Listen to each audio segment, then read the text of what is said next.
So now we come to question number 112 of GT 181. So question number 112 is a 37-week 2.7 kg neonate is born by cesarean section and has breathing difficulty immediately after birth. Examination reveals a heart rate of 160 per minute, a respiratory rate of 76 per minute. He has a BP of 60 by 35. He is maintaining oxygen saturation of up to 95% at 2 liters per minute of oxygen that is administered by nasal cannula.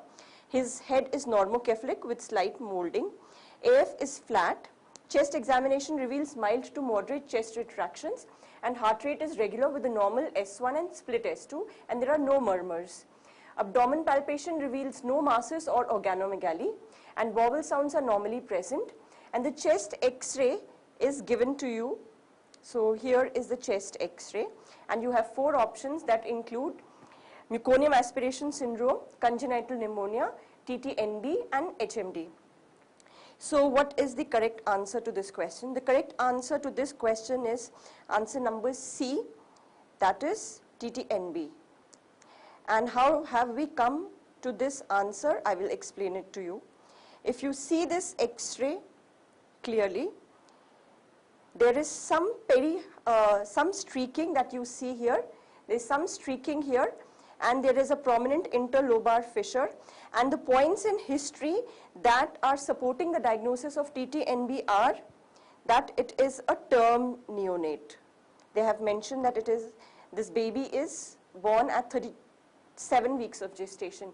He is a good weight baby. He is 2.75 kg and he has been delivered by a cesarean section. So all these things and plus there is minimal distress. We had seen that his respiratory rate was just 60, his respiratory rate was 76 per minute and he was maintaining saturations at 2 liters of oxygen. So these things, these points favored the diagnosis of TTNB and so the answer is option number C, TTNB. So what about the other options that you have?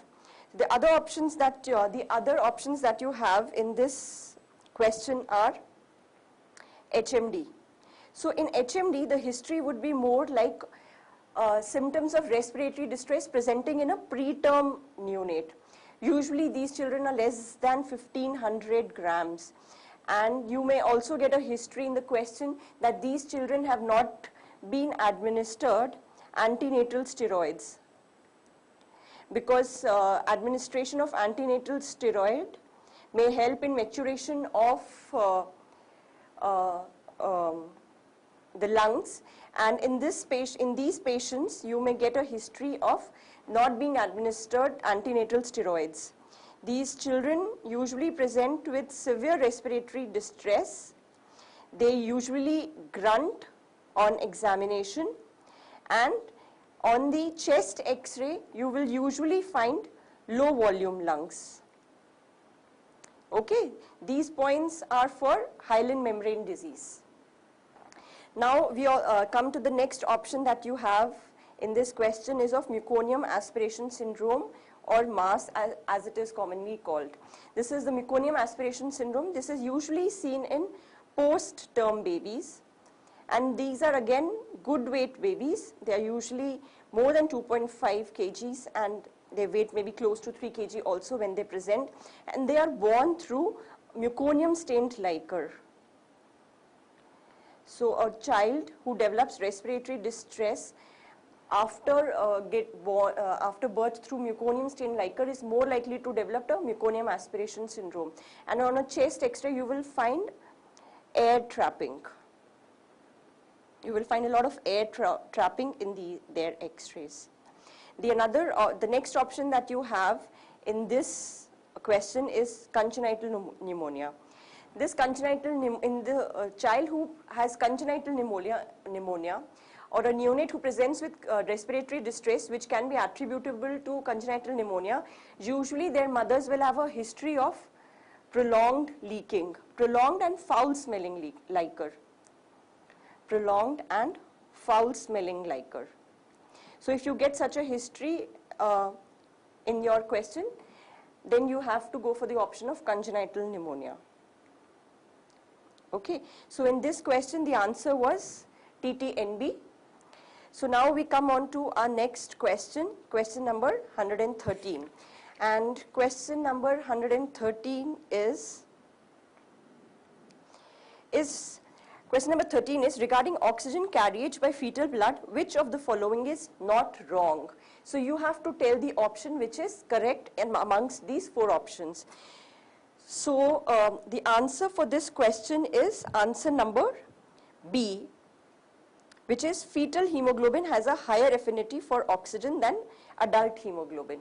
So I will explain you a few points about this. So to answer this question, you need to know 2 things. First, you need to know the characteristics of HbF, which is the fetal hemoglobin. And you also need to know few things about the fetal circulation to answer this question.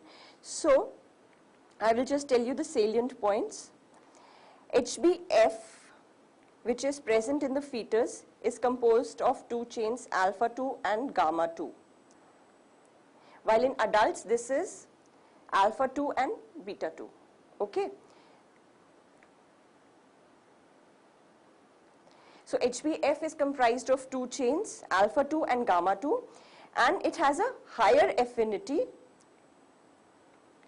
for oxygen as compared to the adult hemoglobin. So as a result, because it has higher affinity for oxygen, the oxygen content of hemoglobin F will be higher as compared to adult hemoglobin. So that explains the answer to this question. But I would also like to explain a few salient points of fetal circulation. So fetal circulation. So what are the points that you need to know? While the neonate is dependent upon the lungs for gaseous exchange,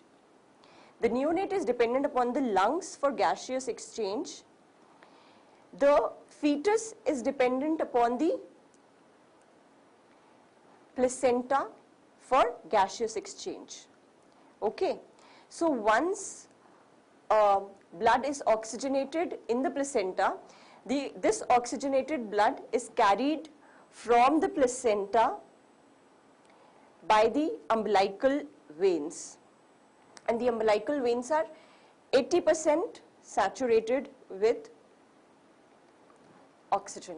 So the umbilical veins carry oxygenated blood from the placenta, and from here through the ductus venosus, which is a low resistance passage that connects these umbilical veins to the inferior vena cava and prevents too much of mixing between this oxygenated blood which is carried in the umbilical veins, and it prevents the mixing with the portal vein.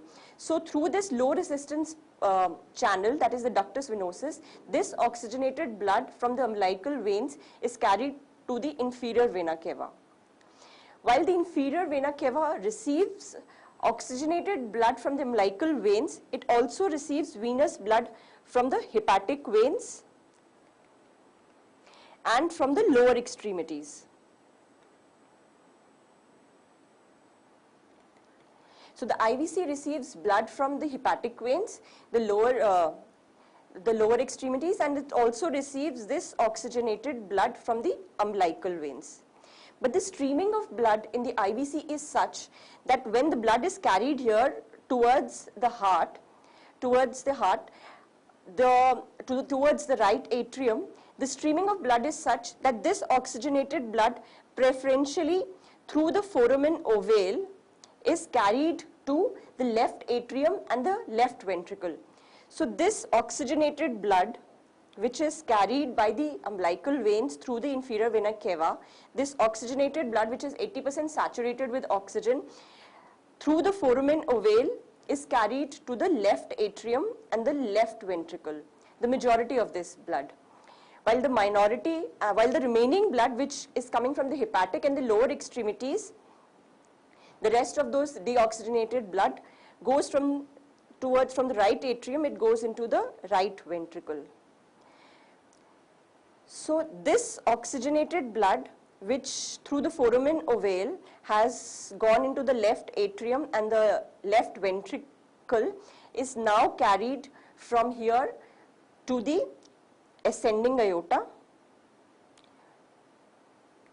from where it will supply to the coronaries, and it will give supply to the cerebral circulation and to the upper extremities, right? And the upper extremities.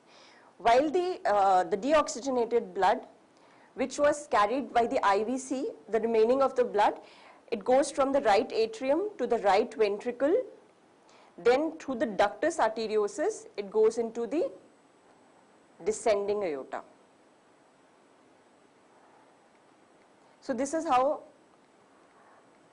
these are the details about the fetal circulation, which will help you to answer similar questions.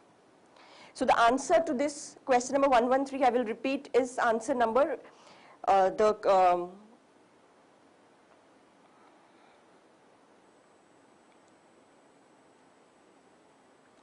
the answer number B, that is fetal hemoglobin has higher affinity for oxygen than adult hemoglobin.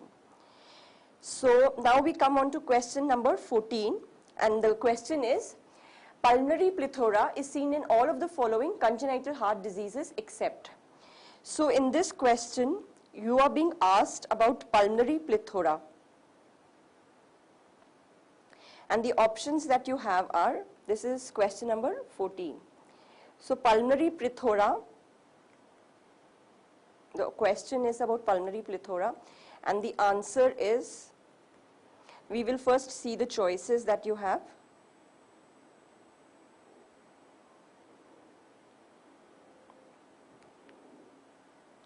The choices that you have for this question are patent ductus arteriosus, tetralogy of Fallot, transposition of great arteries, and ventricular septal defect. So you see all the acyanotic heart diseases, which include the PDA, the transposition of the ventricular septal defect, they will have pulmonary plethora. So the acyanotic heart diseases include PDA, VSD, and ASD. And all these conditions will present with pulmonary plethora. While the cyanotic diseases,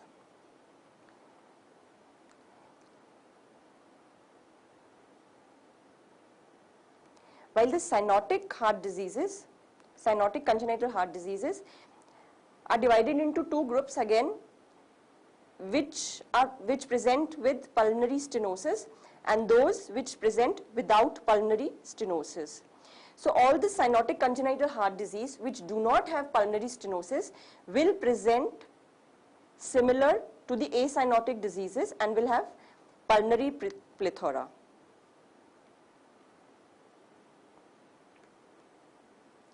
They will have pulmonary plethora.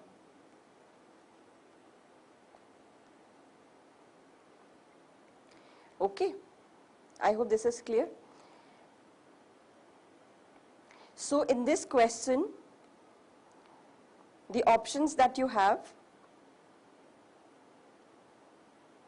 so in this question, PDA, which is an acyanotic heart disease, and ventricular septal defect both will have pulmonary plethora, and transposition of great arteries is a cyanotic heart disease without PS. In that case, this condition will also have pulmonary plethora. So the answer to this question is tetralogy of Fallot.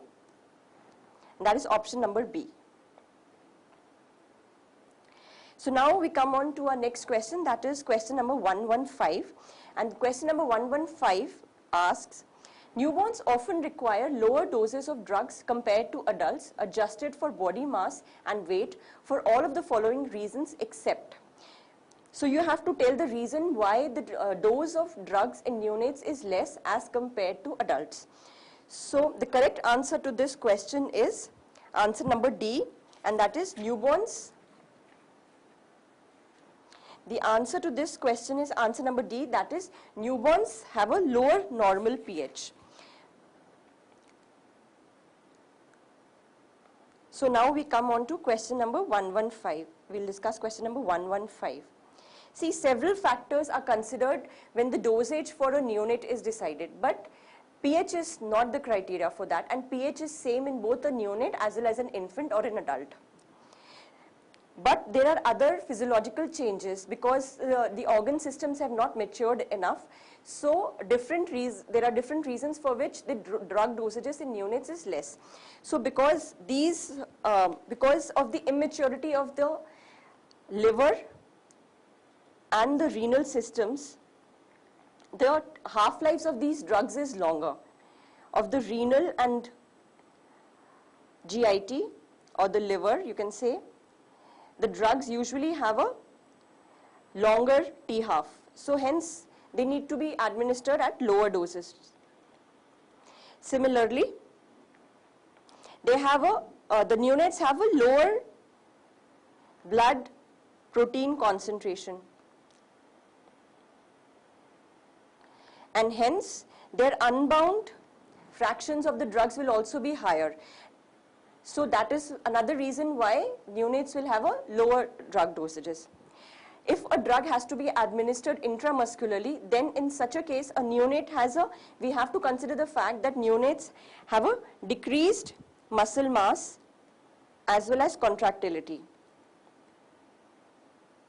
And the drugs that are administered by intradermal route will also be affected because the skin of the neonate has a thinner stratum corneum.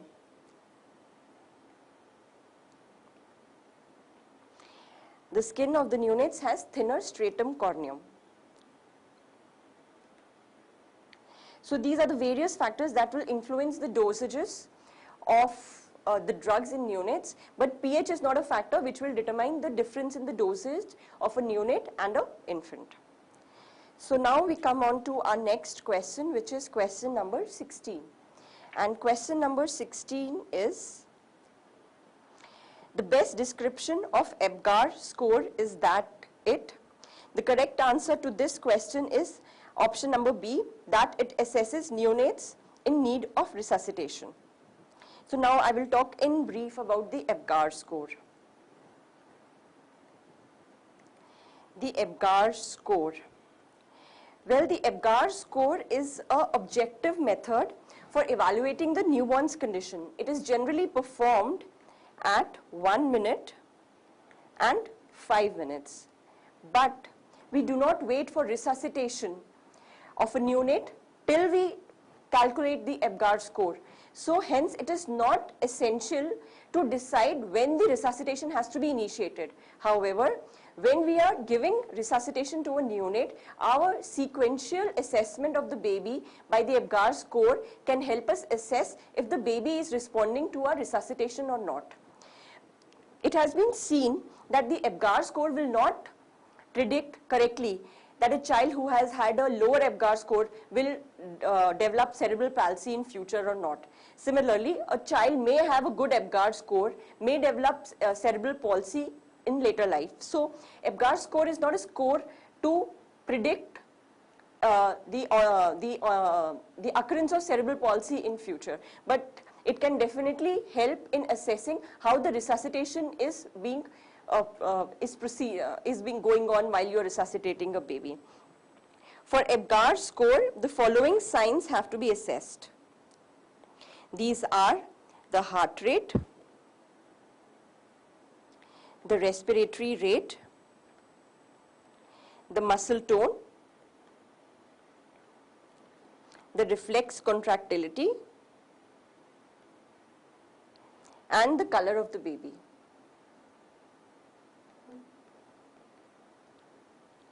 Accordingly, you will assign scores 0, 1 and 2, and the maximum score that is possible is 10. And it has been said that if the Apgar score is less than 7, then Apgar score should be repeated every 5 minutes till 20 minutes.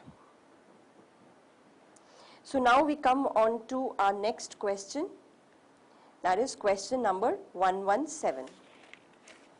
Question number 117 is a image-based MCQ, and you have supposed to identify the syndrome given in this picture.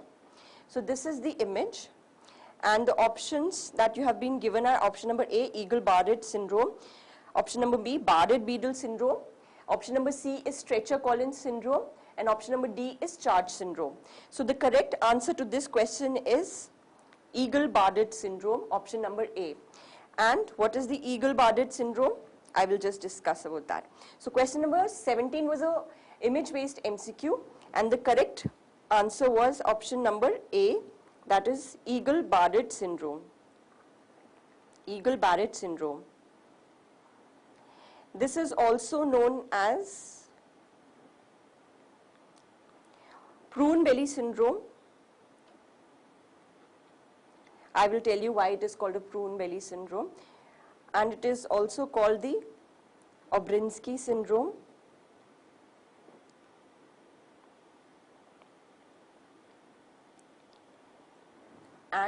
Or it may also be referred to as the triad syndrome.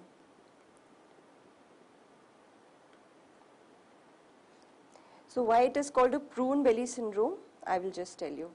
If you see this picture clearly, see this is how a dried prune with these will look like. So this is the reason why it is called a prune belly syndrome. Okay. So it is a rare syndrome with the occurrence of 1 in 30,000 births. And apart from this abdominal musculature deformity, it has two other major characteristics, that is undescended testis. It is also more common in males as compared to females. So the other common abnormalities that you will see will be undescended testis, and there will be urinary tract abnormalities, and the common amongst this would be obstructive uropathy. So urinary tract abnormalities are common, and this most important amongst this is the obstructive uropathy. Apart from this, they can have many other associated abnormalities involving the CVS, the musculoskeletal system, and they may also have pulmonary defects. I will also briefly discuss about the other options that you have in this question, and the next option that was given to you was the Barrett-Biedl syndrome. And Barrett-Biedl syndrome has important characteristics in the form of vision loss. This is very important. Vision loss and obesity.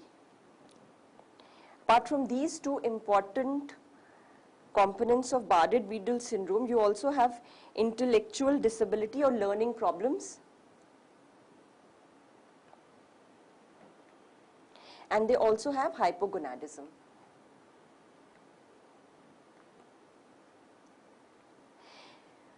The other option that you had along with this was the Treacher-Collins syndrome. Treacher-Collins syndrome, as we know, is a part of the first arch syndrome. It is a component of the first arch syndrome, and it affects the development of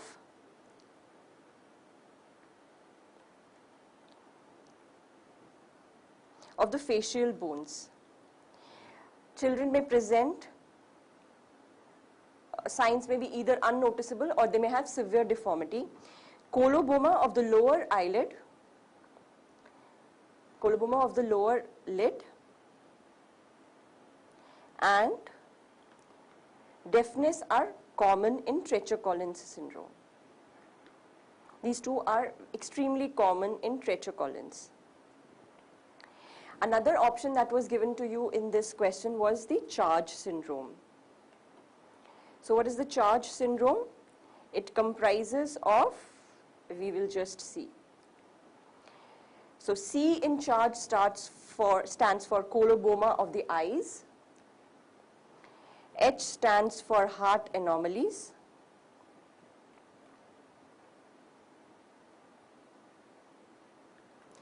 A stands for atresia or the choanal atresia, atresia of the choanae. R stands for growth retardation.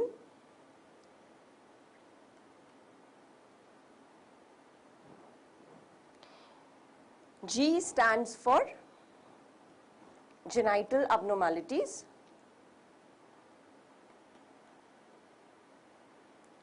And E stands for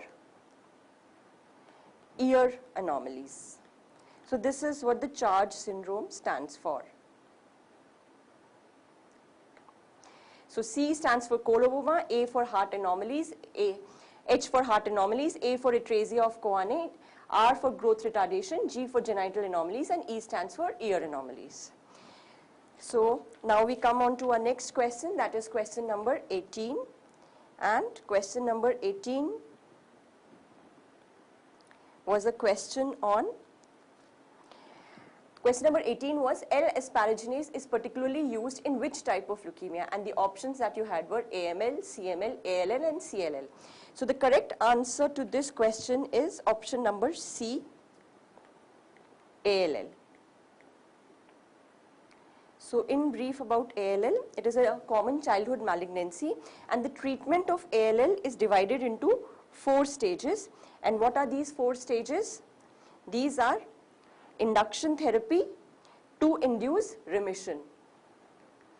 Induction therapy to induce remission, and the drugs that are commonly used in induction therapy for ALL are prednisolone, vincristine, daunorubicin,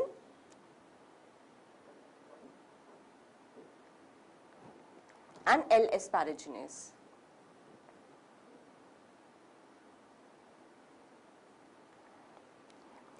Then after the induction therapy, there is therapy for CNS prophylaxis or CNS preventive therapy. So in CNS preventive therapy, either cranial irradiation can be used, or the other drugs that are used are methotrexate, 6-mercaptopurine, and cyclophosphamide.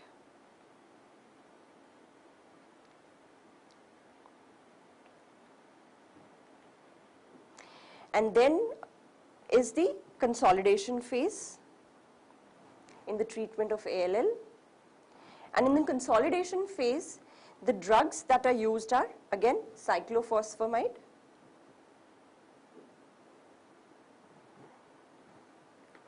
vincristine, and cytosine arabinoside.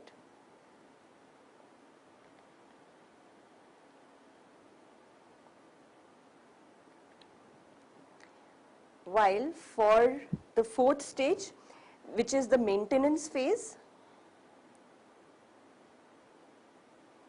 the drugs that are used during the maintenance phase of ALL are 6-mercaptopurine, prednisolone, vincristine, and daunorubicin.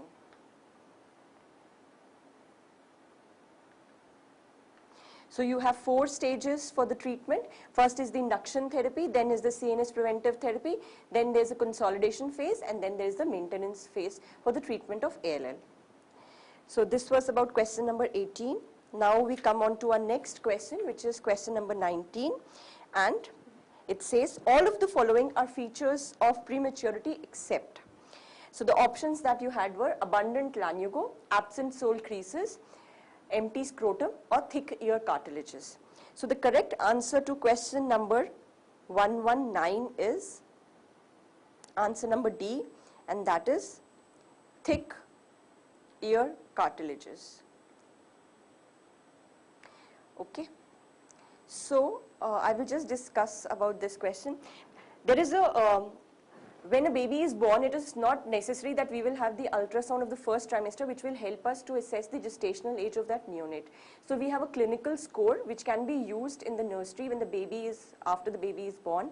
It can be used within the 24 hours and can be used up to 4 days, and this score is called the Ballard score. which is used for the maturational assessment for the gestational age assessment. This is the Ballard score. And what are the components of this score? This will utilize points from physical maturity as well as neuromuscular maturity. So what are the points that will be important when you are assessing the gestational age? For the physical maturity, the points that you will see include the skin. As in a preterm neonate, the skin will be shiny, translucent, extremely red, and as the child will mature, the skin will also mature. The preterms will have abundant lanugo. Another physical parameter is the plantar crease. They are usually very faint or are absent in preterms, and they become deep and multiple as the gestational age progresses. The breast nodule, which is almost impalpable in the preterms but is well palpable as the gestational age progresses. The eye and the ear, like in this case, thick ear cartilages are seen more in term babies. And the genitals. An empty scrotum sac, non-pendulous scrotum sac will indicate that the child is preterm, while if the scrotum is pendulous and the testes are descended, will indicate that the child is going more towards term. And in the neuromuscular points, the things that are noted are posture. Then there are certain points that you can see for assessing the tone and the neuromuscular maturity, and that's the square window, arm recoil,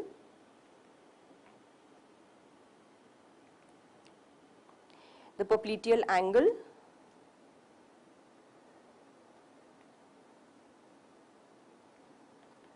scarf sign, and heel to ear test.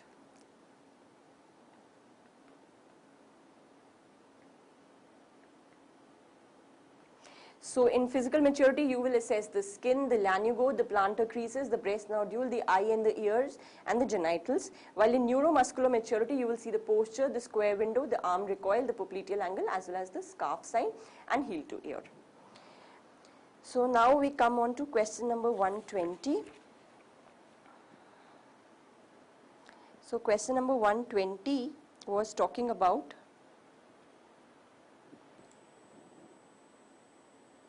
Question number 120 was, the child can do this activity at what age? And the image that was given to you was a child who is skipping.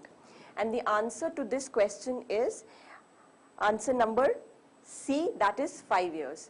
So the child at 5 years can perform skipping. So the answer to this question is option number C, that is at 5 years. So what are the other important things that a child can do at other options that you have been given? So at 4 years, a child can hop on 1 foot.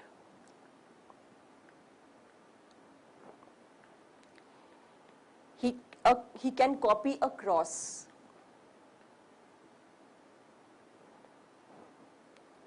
He can make a bridge with blocks.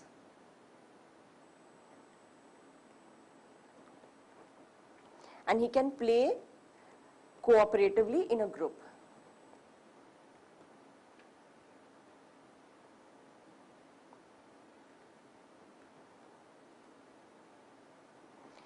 And what are the other things that can be done at 5 years? The child will be able to copy a triangle. He will be able to make a gate with blocks.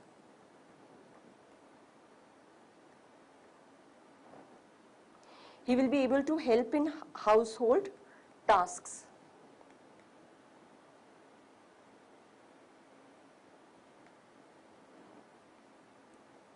And he can help in dressing and undressing by himself.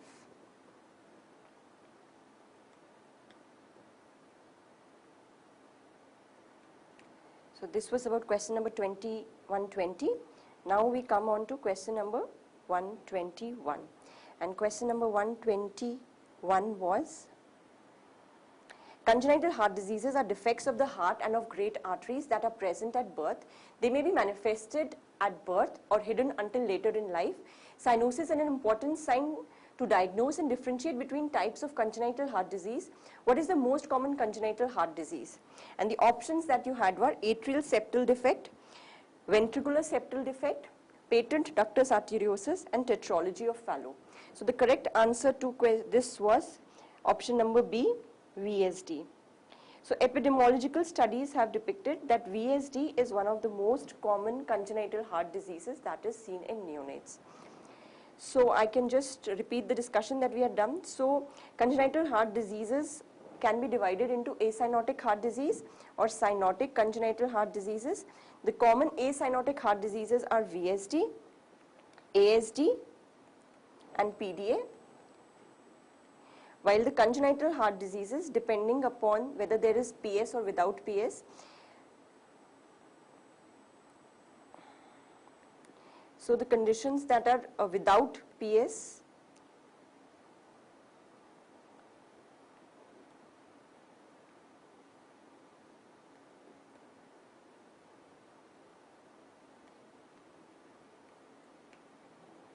so you have conditions with PS and without PS. So conditions that present with PS are usually those conditions which will present like TOF or TOF physiology. So tetralogy of Fallot is a cyanotic congenital heart disease with PS, while a cyanotic congenital heart disease without PS include conditions like TGA. So TGA is a cyanotic congenital heart disease which presents without PS.